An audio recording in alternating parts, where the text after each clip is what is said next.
अस्सलाम वालेकुम क्लास। अच्छा, नेक्स्ट जो हमारा टॉपिक है वो है एक्सक्रीशन इन वेरियस एनिमल्स। अब वन बाय वन हम लोग देखेंगे कि एक्सक्रीशन जो है उसका सिस्टम मुख्तलिफ़ ऑर्गेनिज़म्स में किस तरीके से वेरी करता है।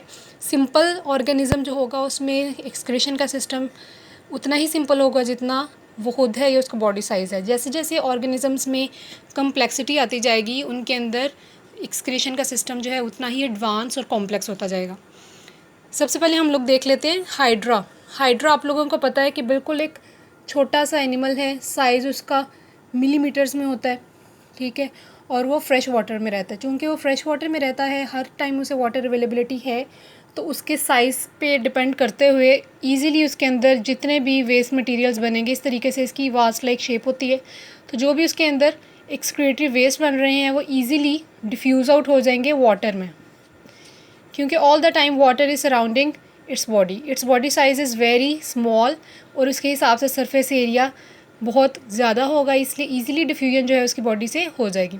जो मटेरियल्स उसे चाहिए वो भी इजीली बॉडी में डिफ्यूज़ हो जाते हैं और एक्सक्रीटरी प्रोडक्ट्स या वेस्ट मटेरियल्स बॉडी से इजीली डिफ्यूज़ आउट हो जाते हैं। देन बारी आ जाती है इससे थोड़े से एडवांस लेवल की, जो कि है फ्लैटवर्म्स का। Hydra by the way phylum Coelenterata या फाइलम नाइडेरिया का एनिमल है, ठीक है। आप लोगों ने फाइला जो पढ़े हैं उसके अंदर एक फाइलम है, फाइलम सीलेंट्रेटा या फाइलम नाइडेरिया। उसका मेंबर है, बहुत सिंपल होता है, इसकी पॉलिप स्टेज होती है, ठीक है, मेड्यूसा इसमें एब्सेंट होता है। इससे नेक्स्ट एक फाइलम है जिसे हम लोग प्लेटीहेलमिन्थिस कहते हैं, या इसका दूसरा नाम जो है फ्लैटवर्म्स है। ये वो ऑर्गेनिजम्स हैं जो कि रहते पानी में हैं मोस्टली, या इनमें से कुछ जो हैं वो पैरासाइट्स हैं और होस्ट की बॉडी के अंदर रहेंगे। लेकिन इन सब के अंदर एक बात जो कॉमन है वो ये है कि इनका जो बॉडी स्ट्रक्चर है that is thin and flat, ठीक है। इसी तरीके से एग्जांपल हम इसकी पढ़ेंगे planaria. Planaria fresh water organism है और ये फ्री लिविंग है। फ्री लिविंग मीन्स कि ये खुद से अपनी खुराक ढूंढता है, हासिल करता है, किसी के ऊपर डिपेंडेंट नहीं है। तो प्लेनेरिया में हम लोग देख लेते हैं कि प्लेनेरिया के अंदर जो है कैसा सिस्टम है। प्लेनेरिया की बॉडी भी छोटी है लेकिन इसके अंदर प्रॉपर सिस्टम है ट्यूब्यूल्स का। इसके अंदर जो जितने भी एक्सक्रीटरी प्रोडक्ट्स बनेंगे वो स्पेशल किस्म की पेयर ट्यूब्यूल्स होती हैं इसकी दोनों साइड्स पे। लेटरल साइड मतलब ये लेटरल ट्यूब्यूल्स हैं जिन्हें एक्सक्रीटरी ट्यूब्यूल्स कहा जाता है। इनके ज़रिए जो है वेस्ट मटेरियल बॉडी से बाहर खारिज होता है। अब इनमें अगर हम एक सेल को कट करके देखें तो एक सेल जो है उसकी शेप ऐसी होती है, ऐसा उसका स्ट्रक्चर होता है और इस सेल को कहा जाता है फ्लेम सेल। ये शॉर्ट क्वेश्चन आंसर के लिए बहुत इंपॉर्टेंट क्वेश्चन है कि what is meant by flame cells या why flame cells are named so. Flame cells का नाम फ्लेम सेल्स क्यों है, तो उसकी रीज़न अभी आगे आपको पता चल जाएगी। तो प्लेनेरिया जो है इसकी जो स्ट्रक्चर है, इसका स्ट्रक्चर लीफ लाइक होता है, बिल्कुल फ्लैट होता है। इसकी लेटरल साइड्स पे ट्यूब्यूल्स होंगी जो कि एक्सक्रीटरी ट्यूब्यूल्स कहलाती हैं। उनका हर सेल जो है वो फ्लेम सेल कहलाता है और फ्लेम सेल जो है बेसिकली ये रिस्पॉन्सिबल है क्या करने के लिए, एक्सक्रीशन करने के लिए।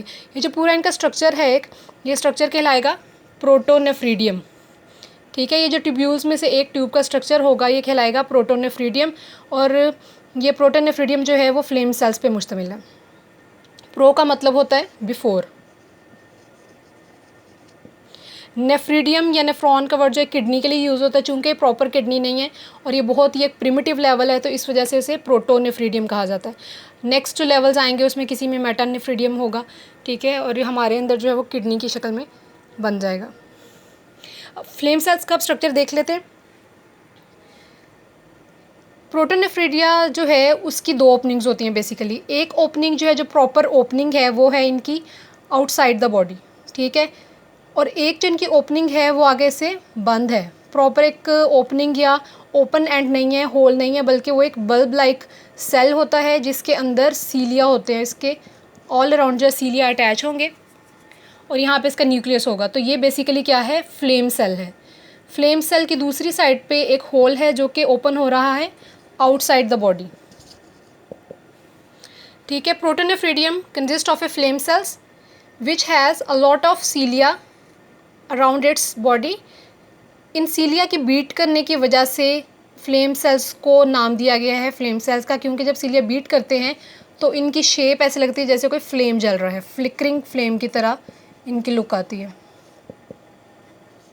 The beating of सीलिया looks like a flickering flame, जैसे कि एक कोई शोला जल रहा हो उस तरह की शेप इनकी बनती है, जिसकी वजह से इसे नाम दिया गया है फ्लेम सेल्स का। दूसरी साइड जो है वहाँ पे प्रॉपर एक ओपनिंग है जो कि एक्सटर्नली ओपन होती है, बॉडी के एक्सटर्नल ओपन होती है। अगर यहाँ से हम देखें और इसका क्रॉस सेक्शन कट करें तो ये समझें कि ये इसका इंटरनल एंड है, बल्ब लाइक, जो कि फ्लेम सेल है, और इसकी ओपनिंग जो है एक्सटर्नली वो यहाँ पे ओपन हो रही है। जो एक्सटर्नल ओपनिंग होगी उसे हम नाम देते हैं नेफ्रीडियोपोर का। और अंदर की साइड पर फ्लेम सेल्स जो हैं वो ओपन होते हैं, इनके जो टिश्यू फ्लूइड होता है या इंटरस्टिशियल फ्लूइड उसमें ओपन होंगे। Interstitial fluid is a fluid which surrounds the tissue. Tissues के दरमियान में जो एक फ्लूइड पाया जाता है जिसमें जितना भी वेस्ट मटेरियल है वो टिश्यू एक्सक्रीट आउट करते हैं, वो इंटरस्टिशियल फ्लूइड कहलाता है। इंटरस्टिशियल फ्लूइड में जितना भी वेस्ट मटेरियल है वो सारा आ जाएगा इसके पूरी बॉडी का, और वहाँ से फ्लेम सेल्स जो हैं उनके जब सीलिया बीट करेंगे तो वो एक किस्म का सक्शन के तौर पे काम करेंगे, सक्शन पंप के तौर पे, और सारे का सारा एक्सक्रीटरी वेस्ट जो है इस ट्यूब के अंदर आ जाएगा, और इस ट्यूब से होता हुआ बॉडी से बाहर जाएगा नेफ्रीडियोपोर के through. Nephridiopore is an opening which opens outside the body. I hope इस चीज़ की आपको समझ आ गई है। और इसमें से जो क्वेश्चन है वो ये है कि why flame cells are named so. Flame cells are named so because they have a tuft of cilia and the beating of these cilia look like a flickering flame, that is why they are known as flame cells.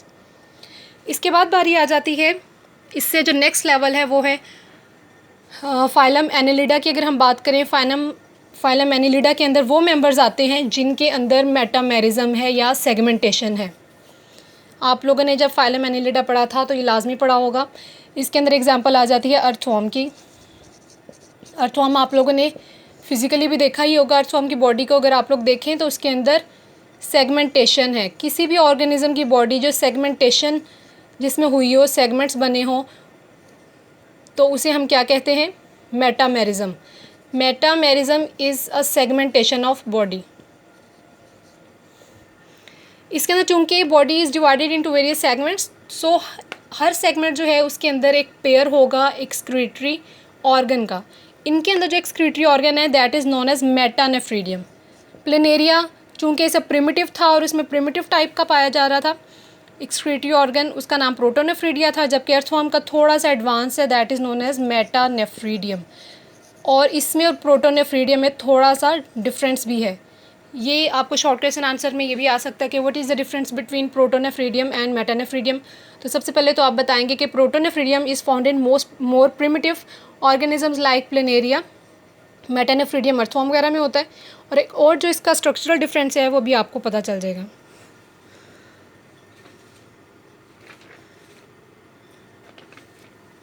Her segment जो है इसके अंदर उसके अंदर a pair of metanephridium is found.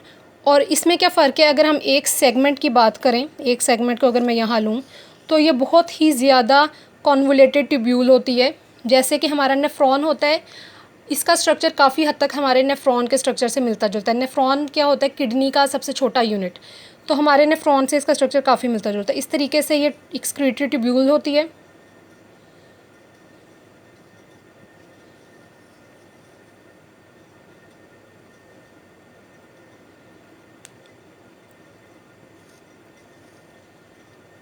ठीक है, ये पूरी ट्यूब्यूल है। ये जो एंड है ये इसका external to the body open हो रहा है।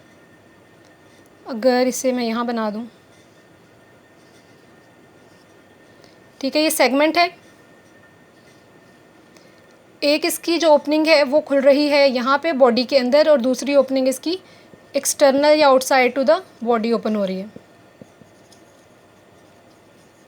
अब यहीं से डिफरेंस समझ आ गया होगा आपको कि प्रोटोनेफ्रीडियम जो हमने देखा था उसके अंदर इंटरनल ओपनिंग नहीं थी, बल्कि एक बल्ब था, या एक कह लें कि क्लोज्ड होल था, यानी ओपन वो नहीं था, कोई ओपनिंग नहीं थी जिसे हम फ्लेम सेल कहते थे। लेकिन यहाँ पे प्रॉपर ओपनिंग है जो कि इनसाइड द बॉडी ओपन हो रही है। और ये जो है ये ओपनिंग सारे का सारा जो इंटरस्टिशियल फ्लूइड होगा उसे सक करती है। और इस पूरी ट्यूब्यूल के इर्द गिर्द जो है यहाँ पे एक नेटवर्क होता है कैपिलरीज का। Network of capillaries is present around this tubule. Network of capillaries और इस ट्यूब्यूल के क्रॉस जो है जितना भी सॉल्ट्स हैं या वाटर है, वेस्ट मटेरियल है, उनका एक्सचेंज होना, सॉल्ट्स की रीअब्जॉर्प्शन होना, वाटर की रीअब्जॉर्प्शन होना, वो सारा काम ट्यूब्यूल में हो जाता है। उसके बाद जब ट्यूब्यूल के अंदर जस्ट वेस्ट मटेरियल रह जाता है जो बॉडी के लिए बिल्कुल भी रिक्वायर्ड नहीं है, तो इस एक्सटर्नल ओपनिंग से उसने बाहर निकल जाना है। इसमें जो इंटरनल ओपनिंग है दैट इज़ नोन एज